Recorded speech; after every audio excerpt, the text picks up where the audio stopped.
तो फिर से मेरे नए ब्लॉग में स्वागत है दोस्तों। तो हम ईंट भट्ठे पे आ चुके हैं और आज हम ईंट भट्ठे के लाइसेंस के बारे में जानकारी देंगे।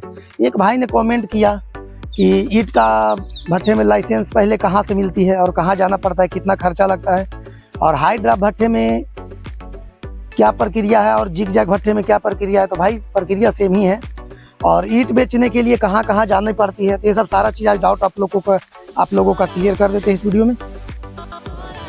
तो ईंट भट्ठा आप कोई भी बनाए, जिग जैग बनाए या फिर हाई ड्राफ्ट बनाए या फिर बादामी भट्ठा बनाए या फिर सादा भट्ठा बनाए, उसके लिए भैया लाइसेंस तो एक ही जगह से मिलेगा ना, पॉल्यूशन ऑफिस का, और फिर आपको रॉयल्टी का जो खनन विभाग का होता है।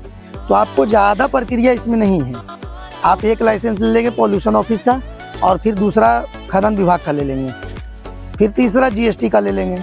यही सब 2-3 है और इससे बेसी नहीं। 3 मतलब है, पॉल्यूशन, खनन विभाग और जीएसटी, 3। और अगर आप ये पूछे कि लाइसेंस कैसे मिलेगा, तो आप जिस भी राज्य या फिर जिस भी आपके राज्य में जो जिस ज़िले से हैं, तो उस ज़िले में एक ऑफिस बनाया जाता है पॉल्यूशन ऑफिस का, और खनन विभाग का भी ऑफिस होता है।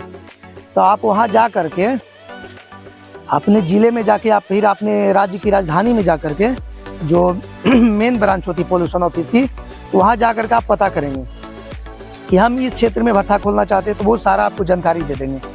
और इसका प्रोसेसिंग फी कुछ नहीं, आप जाके पूछेंगे तो कोई रुपया नहीं लगेगा। तो आप जाएंगे और उसमें दस्तावेज क्या लगती है, जैसे आप जिस ज़मीन पे भट्ठा बनाना चाहते हैं उस ज़मीन का रसीद चाहिए, पेपर चाहिए, या फिर किसी से लीज ले रहे हैं तो उसका लीज पेपर चाहिए 1000 का स्टाम्प पे।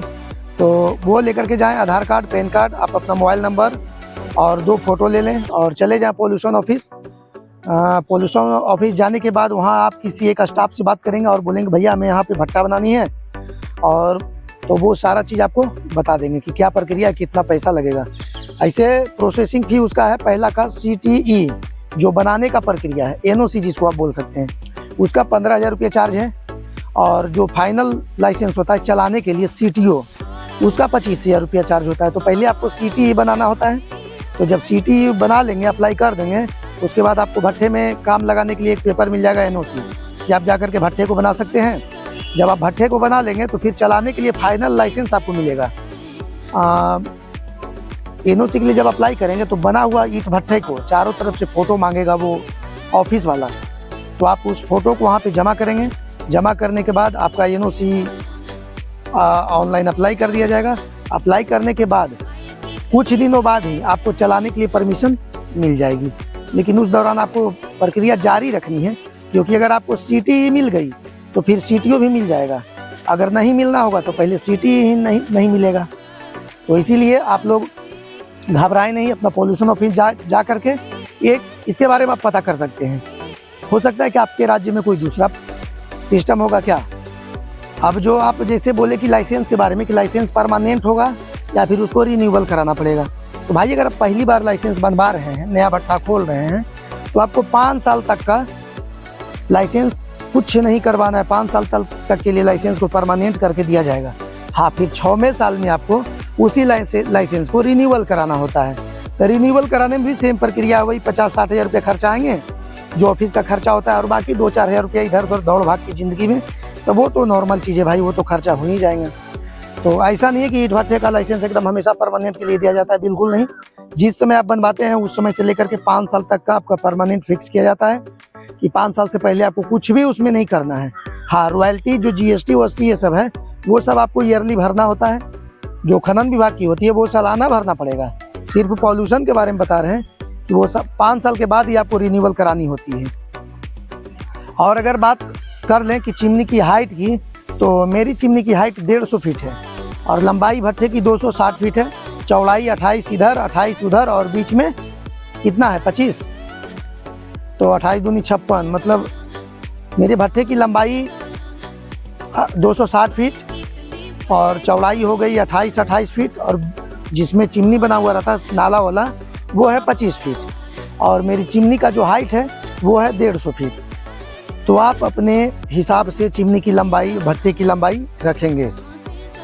भट्ठे की लंबाई जितना रखेंगे उतना ज़्यादा ईंट की कैपेसिटी उसमें बढ़ेगी, और जितना ज़्यादा कैपेसिटी बढ़ेगी उतना आपको ज़्यादा परेशानी होगी व्यवस्था देने में। अगर व्यवस्था देने के लिए आप मस्त हैं, तंदुरुस्त हैं, तो आप कितना ही बड़ा भट्ठा बना लीजिए, कोई दिक्कत नहीं है। ये जो मेरा 150 फीट का चिमनी है ना, हम इस चिमनी पे अगर चाहेंगे तो 20 लाख का ईट आराम से ईट भट्टे चला सकते हैं। उस भट्टे में हम 20 लाख का भराई करा कर आराम से फूंक देंगे ना, हाई ड्राप करवा के, तो आराम से मेरा भट्ठा टान लेगा। और ये जो भट्टे अभी आप मेरा देख रहे हैं, ये नए एकदम स्वस्तर तकनीक से बना हुआ भट्टा है मेरा, जिक जैक पैटर्न में, जिसको अभी गवर्नमेंट ने बढ़ावा दिया हुआ है कि आप इस भट्टे को जिक जैक तकनीक से बना करके इस भट्टे को आप चला सकते हैं। तो सेम गवर्नमेंट का ही रूल हमने फॉलो किया है और उसी प्रोसेस से हम गुजरे हैं। जो प्रोसेस अभी आपको वीडियो में बताएं, उसी प्रोसेस से हम भी गुजरे हैं, सारा चीज़ एकदम सेम प्रक्रिया। तो अगर आप लोगों को और भी किसी भी तरह का डाउट अगर लगता है ईट भट्टे के बारे में, तो आप लोग हमें डायरेक्ट कमेंट करके पूछ सकते हैं और हम आप लोग को जानकारी देंगे। आपके लिए हमेशा 24 के 24 घंटे हम हमेशा खड़े हैं। अरे भाई, फ़ोन करके नहीं बताते हैं, लेकिन वीडियो बना के ही बताते हैं, लेकिन बताते तो ज़रूर हैं। पूरे यूट्यूब में आप देख लीजिएगा भाई कि ईट भट्टे के बारे में हमसे ज़्यादा जानकारी कोई नहीं दिया होगा। गलत सही जितना आता है उतना ही, मेरा उम्र छोटा है तो नॉलेज भी मेरे पास छोटी है, तो हम छोटा ही आपको ज्ञान देते हैं, लेकिन देते तो ज़रूर है ना। कोई तो भाई भट्टे वाले इतना भी नहीं बताता है, क्योंकि भट्टे कोई भट्टे वाला नहीं चाहता है कि वो भट्टा खोले, तो भट्टे वालों की भट्टों वालों से जलन होती है, इस कारण से नहीं होती है। तो अब बात कर लेते हैं कि ईट कहाँ बेचना है। तो भाई, अगर जिस क्षेत्र में आप भट्टे को बना रहे हैं, तो अगल बगल में कोई गांव ग्राम है, मार्केट कितना दूर है, ये सब आप लोकेशन देख लेंगे। अगर मार्केट से आपका भट्टा कम से कम 3 से 4 किलोमीटर दूरी है, तो आपका लोकेशन एकदम 100% एकदम एक्यूरेट सही है, क्योंकि मार्केट के नज़दीक में ही बहुत सारा मकान वकान बनते रहता है और गाँव ग्रामीण क्षेत्र भी होना चाहिए। गाँवों में भी तो ईटा बहुत सारा बिकता है, तो लोकेशन आपका बहुत ही मैटर करता है इस पर। और आपको ईट बेचने के लिए कहीं जाना नहीं पड़ता है, ईट लेने वाले आपके पास खुद आएंगे, ठीक है। तो इसके लिए बिल्कुल टेंशन ना लें। हाँ, 2-4 ब्रोकर आप रख सकते हैं मार्केट में, ताकि वो आपका ईट सेलिंग कर सके, लेकिन अपने प्रॉफिट के अनुसार ही आप ब्रोकर रखेंगे। अगर आपको प्रॉफिट हो रही है तभी आप ब्रोकर रख करके आप ईट को सेलिंग कर सकते हैं, नहीं तो ब्रोकर आपके भट्टे को बेचेंगे ही तो बेचेंगे, साथ साथ आपको भी बेच देंगे। तो इस बात का आप ख्याल रखेंगे, क्योंकि उसको क्या है, वो पैसे का भूखा रहता है ब्रोकर। तो इस बात पे थोड़ा गौर कीजिएगा। भट्टा खोलने से पहले हम भी परेशान हुआ करते थे, तो हम नहीं चाहते कि अब आप लोगों को परेशानी होने देंगे। बस आप लोग वीडियो को सपोर्ट करते रहिए, हमें सपोर्ट कीजिए और हमें खूब आगे बढ़ाइए, तभी हम वीडियो बना पाएंगे भाई। अब मेरे वीडियो को खूब शेयर कीजिए, खूब लाइक कीजिए, खूब सब्सक्राइब कीजिए। मिलते हैं फिर से एक हंसता खेलता मुस्कुराता वीडियो के साथ में। तब तक के लिए वीडियो को यहीं पे समाप्त करते हैं। तो वीडियो को लाइक कीजिए, सब्सक्राइब कीजिए और खूब सपोर्ट कीजिए, भाई को आगे बढ़ाइए। तब तक के लिए जय हिंद, जय भारत।